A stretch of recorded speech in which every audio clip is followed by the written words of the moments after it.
Now, while that glue is drying on the veneer, let's talk about the shape of the headstock. Now, you can design any shape you like, as long as you can fit the tuners on it, and it's going to work okay. And you typically want a little hook in the bottom so that you can sit it on a stand, sort of thing. Traditionally, you come up with a design and you create a template of half the design so that you can trace that and then flip it over on the center line and trace the other half again, make sure that the two sides are exactly the same. That works great if you have a symmetrical design. I've chosen a different design for this one. I'm going to have a shape at the top, sort of like this, which is asymmetrical. So I've gone ahead and made a template that's the whole size of my headstock. And I just made this out of old paneling, came out of my bathroom. And I'll keep this from now on for making this kind of guitar again. Once the veneers are dry on the headstock, we will trace this onto the headstock and then cut it out.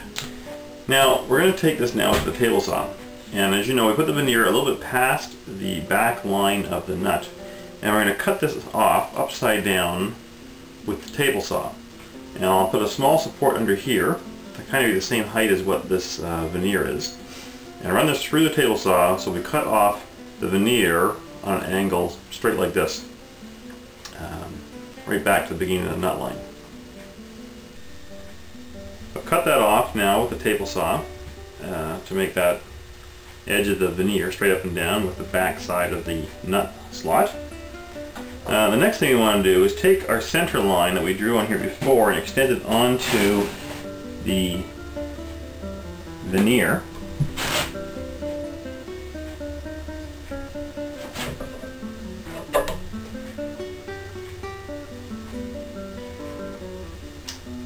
Like so. So now we have a center line down the top of the veneer.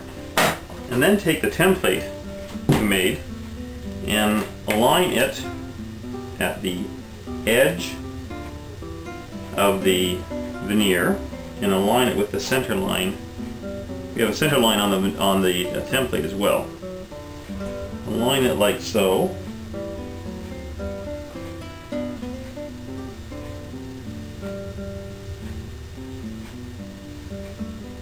Center it as best you can, and then draw that out onto the veneer.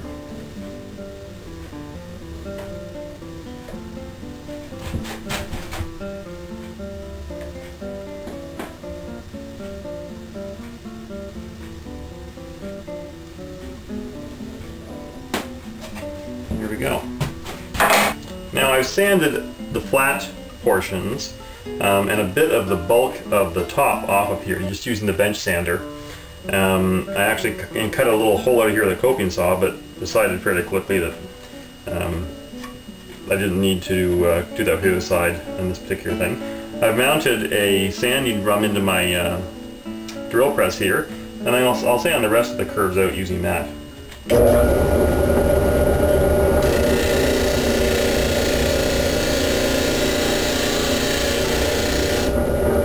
Incidentally, this board I'm resting this on, I just glued a piece of rubber material into the back of this so it doesn't slide around the table too much. Now before you go any further, you're going to want to check the thickness of the headstock. So, you know, take your tuners and set them on there to make sure that your headstock is not too thick.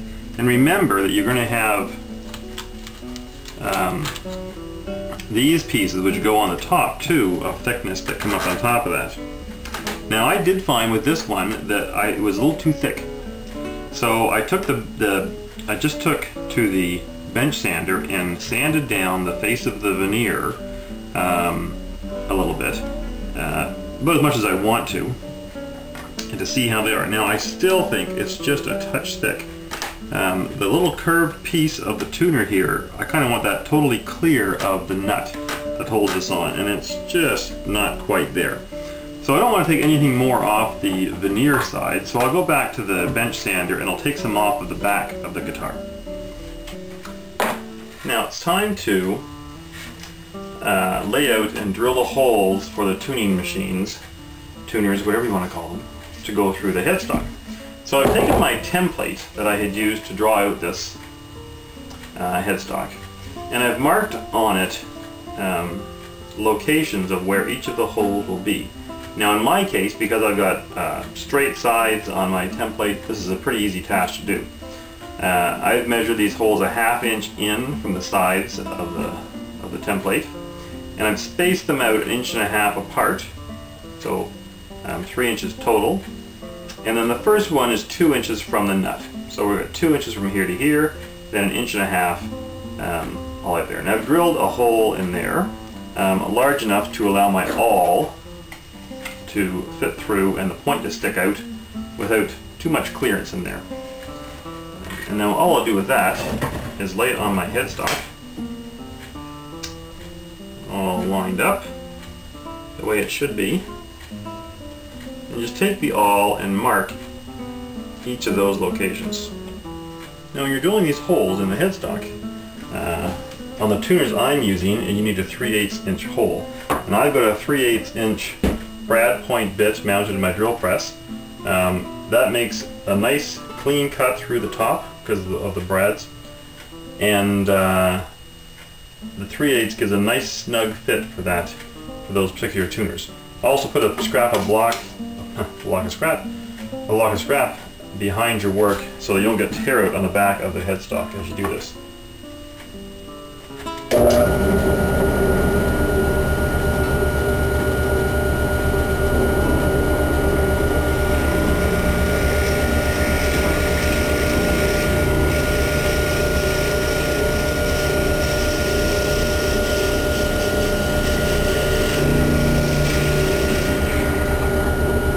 So at this point in time, that's where we're going to stop working on the neck. The heel's been carved. Pretty much it's down to its final shape. Headstock is shaped out. Now if you were going to do any kind of an inlay on the headstock material, this would be the time to do that. Other than that, we can set this aside for now.